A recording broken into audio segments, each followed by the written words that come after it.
महाराष्ट्रातील 3.5 शक्तिपीठांपैकी श्री तुळजाभवानी देवीचे तुळजापूर क्षेत्र हे पूर्ण शक्तिपीठ आहे। या शक्तिपीठाचे एक रूप ठाण्यात साकारलंय। ठाण्यातील पाचपाकडी गणेशवाडी परिसरात आमदार जितेंद्र आव्हाड यांच्या संकल्पनेतून आई तुळजाभवानी मंदिराचा जीर्णोद्धार करण्यात आलाय। आज राष्ट्रवादी काँग्रेसचे नेते शरद पवार यांनी सपत्नीक उपस्थित राहून आई तुळजाभवानी मूर्तीची विधिवत प्राण प्रतिष्ठापना केली आहे। यावेळी राष्ट्रवादीचे प्रदेशाध्यक्ष जयंत पाटील, माजी मंत्री जितेंद्र आव्हाड, माजी मंत्री अनिल देशमुख, ठाकरेंचे आमदार मिलिंद नार्वेकर, आमदार प्रताप सरनाईक तसेच अनेक मान्यवर व भाविकही मोठ्या संख्येने उपस्थित होते। यावेळी शरद पवार यांनी जितेंद्र आव्हाड यांचे विशेष कौतुक केले। सुंदर असं मंदिर कलाकृती उभारण्यात आलं असून मला बोलावले हे मी माझं भाग्य समजतो असं वक्तव्य शरद पवार यांनी माध्यमांशी बोलताना केलंय। तर ठाण्याच्या गणेशवाडी पाचपाकडी येथे महापालिकेच्या सर्व अधिकृत परवानगी घेऊन श्री तुळजाभवानी मातेचं मंदिर उभारण्यात आलंय।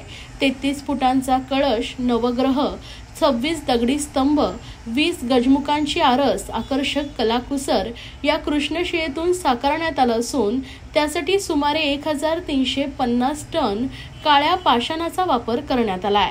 हे मंदिर आता उभ्या महाराष्ट्रासाठी खुलं करण्यात आलंय असं वक्तव्य आमदार जितेंद्र आव्हाड यांनी प्रसार माध्यमांशी बोलताना केलंय।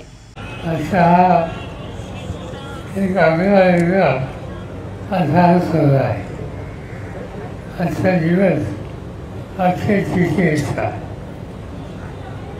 राजकीय पद्धतीला जो सगळ्यात उत्तम ऋतू असतो तो अक्षय तृतीयाचा असतो आणि अक्षय तृतीयाच्या दिवशी आज ठाण्यामध्ये जितेंद्र आव्हाड आणि त्यांचे सगळे सहकारी यांनी पुढाकार घेतला आणि आजचा सोहळा या ठिकाणी आयोजित केला। हे मंदिर, त्याचं हे वास्तुशिल्प, त्याची कलाकृती ती बघितल्याच्यानंतर एक क्वचित बघायला मिळेल अशा प्रकारची ही कलाकृती या ठिकाणी केलेली आहे। आणि माझी खात्री आहे इथे जी व्यक्ती त्यांना भवानी मातेचं दर्शन घेतल्याच्या नंतर समानंतर लाभेल, मंदिराच्या प्रांगणात प्रवेश केल्यानंतरही त्यांना समाधान लाभेल याची मला पूर्ण खात्री आहे।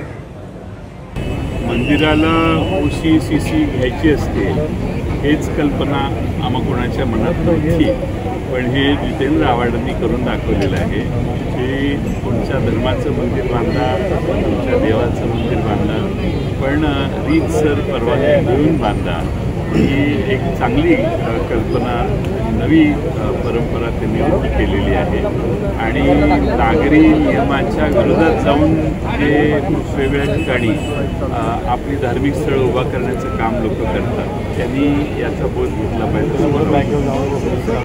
यथोचित सगळी पूजा होऊन ते आता लोकार्पण सर्वसामान्य जनतेसाठी झालेलं आहे। मला अभिमान आहे की या शहराचा एक नागरिक म्हणून अतिशय भव्य आणि सुंदर मंदिर, हे असं कुठलंही मंदिर निदान ठाण्यामध्ये तरी नाहीये जे आजच्या काळामध्ये बनवलेले, ज्याचा इतिहास हा 500 वर्षापर्यंत जिवंत राहील अशा पद्धतीचं मंदिर त्याने स्वखर्चानं बांधवलं। आणि प्रामुख्यानं हे पहिलं मंदिर आहे ठाणे महापालिका हद्दीत येईल की महापालिकेने त्याचे अधिकृतरित्या नकाशे मंजूर करून ते अधिकृत मंदिर म्हणून त्याला मान्यता मिळाली, त्याचे प्रकारचे नकाशे सुद्धा मंजूर झालेले आहेत। त्यामुळे